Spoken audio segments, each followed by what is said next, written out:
Bonjour à tous, j'espère que vous allez bien et que vous êtes en très bonne santé. Donc la dernière fois, nous avons commencé les registres littéraires et plus précisément, nous avons vu les registres lyriques, le registre pathétique et le registre tragique. Alors, pour ceux qui n'ont pas vu la première vidéo, je vais revoir avec vous la définition des registres littéraires. Donc, on appelle registre littéraire ou tonalité ton l'ensemble des caractéristiques d'un texte. Alors, les caractéristiques, comme j'ai déjà dit, c'est le choix des mots, les expressions, la vocalisation, tout ce qui est spécifique à un texte. Alors, qui provoque des effets particuliers, émotionnels ou intellectuels sur le lecteur ou le spectateur. Ces caractéristiques de texte produisent des effets particuliers sur le lecteur. Ça peut être des effets émotionnels ou des effets intellectuels. Dans la première partie des registres littéraires, nous avons vu les registres qui créent des effets émotionnels. Alors, nous avons vu le registre lyrique, le registre pathétique et le registre tragique. Je vous invite à revenir à la première vidéo. Vous allez avoir une description détaillée des registres et des exemples détaillés également. Alors, comme on a déjà dit aussi, dans un même texte, on peut trouver plusieurs registres et aucun registre littéraire n'est lié exclusivement à un genre littéraire.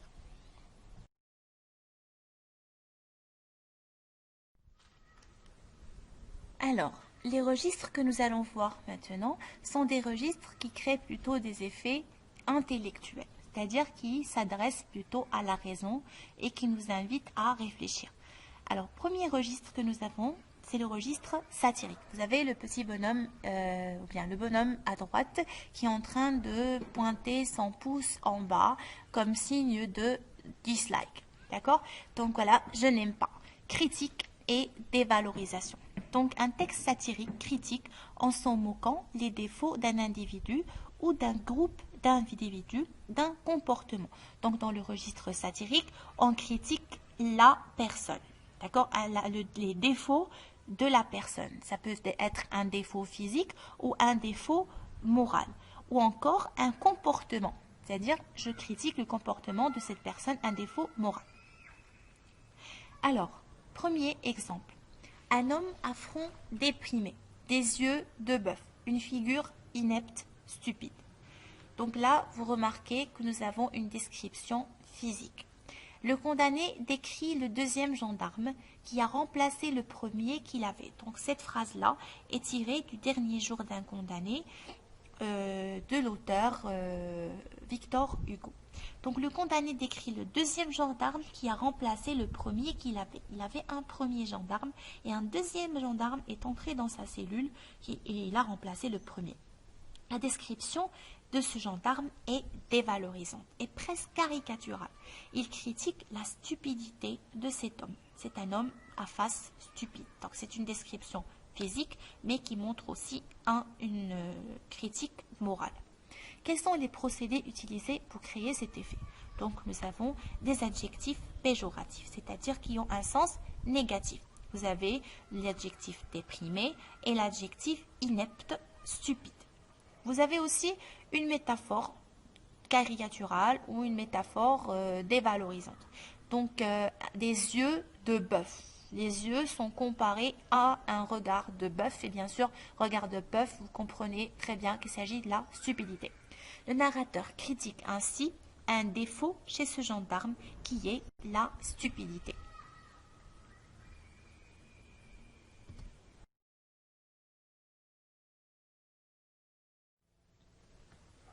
Voyons maintenant un autre exemple. Ces médecins, ces sœurs de charité, semblaient prendre intérêt à moi, mourir si jeune et d'une telle mort. On eût dit qu'ils me plaignaient, tant ils étaient empressés autour de mon chevet. Bah, curiosité. Et puis ces gens qui vous guérissent bien d'une fièvre, mais non d'une sentence de mort. Et pourtant, cela leur serait si facile, une porte ouverte. Qu'est-ce que cela leur ferait? Alors voyez ici que le condamné, bien sûr c'est un passage tiré du dernier jour d'un condamné de Victor Hugo, le condamné critique les médecins qui l'ont soigné, mais qui ne l'ont pas aidé à s'enfuir. Il les accuse d'hypocrisie et de désintérêt par rapport à sa situation. Il porte à témoin le lecteur qui est indigné par leur comportement aussi. Alors, quels sont les procédés qui ont servi à créer cet effet? Donc, vous avez premièrement une accusation. Ces médecins, ces sœurs de charité. Donc, ils pointent du doigt les médecins et les sœurs de charité. C'est comme s'il est en train de les montrer. Et quand on montre quelqu'un, c'est ou bien pour le valoriser ou bien pour le dévaloriser. Dans ce cas-là, on les dévalorise.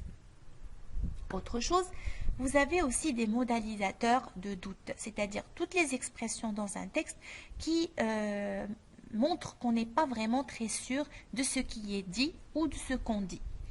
Il remet en doute les soins reçus par ces derniers, c'est-à-dire par ces médecins et ces sœurs de charité. Comment cela? Quand il dit dans le texte, il semblait prendre intérêt à moi. On eût dit qu'il me plaignait.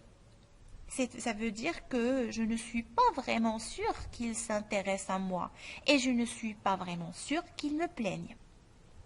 D'autres expressions ou d'autres procédés, vous avez l'expression de la concession. Une contradiction entre les soins médicaux et l'attitude passive par rapport au condamné et sa situation. Ils ne font rien pour l'aider à s'enfuir. Et là, on le voit dans la phrase dans le texte. Ces gens qui guérissent vous guérissent bien d'une fièvre, mais non d'une sentence de mort. Et pourtant, malgré ce, et même si cela leur serait si facile, c'est facile d'aider une personne à fuir de la sentence de mort. Ils auraient été capables de le faire, mais ils ne l'ont pas fait. Ils auraient pu laisser une porte ouverte. D'accord?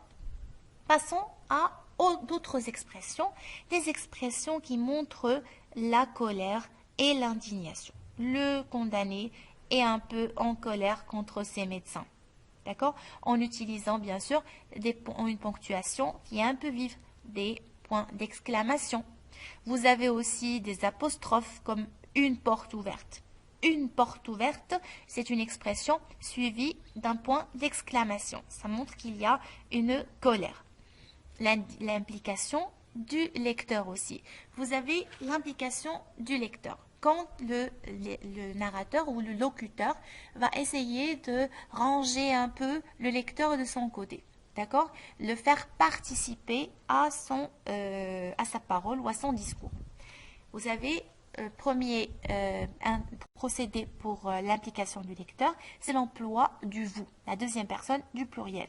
Quand il dit « Et puis ces gens qui guérissent, vous guérissent d'une fièvre, mais non d'une sentence de mort. » Il est en train de parler à nous, les lecteurs. Nous, parfois, on tombe malade, mais est-ce qu'on est condamné à mort? Non, on n'est pas condamné à mort, mais c'est comme s'il nous dit essayez de vous mettre à ma place, vous allez sentir mieux ce que je suis en train de vous dire. Autre chose, les questions rhétoriques. D'accord? Les questions rhétoriques comme qu'est-ce que cela leur ferait?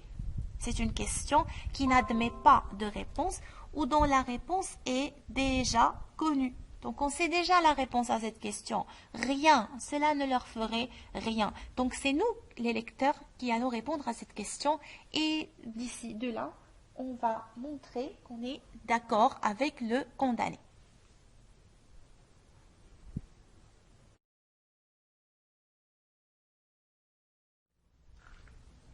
Voyons maintenant d'autres procédés satiriques.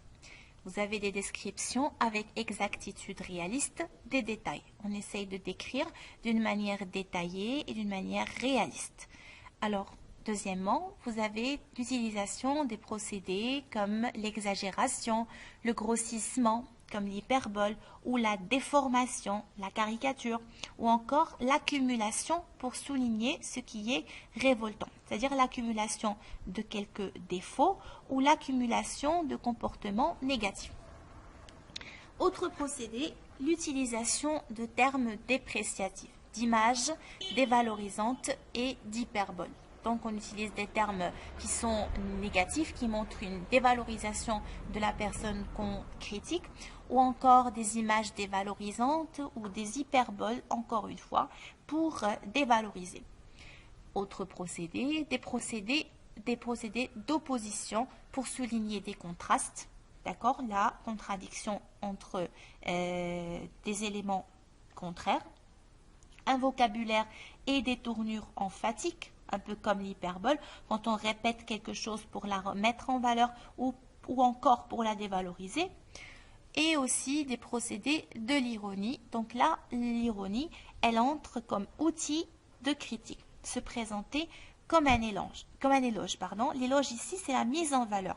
Quand on met en valeur quelque chose verbalement, mais dans notre tête, on pense plutôt le contraire. On est en train de dévaloriser. Et là, c'est une antiphrase. Ça consiste à dire le contraire de ce qu'on pense. Ou encore, finalement, des commentaires critiques du narrateur.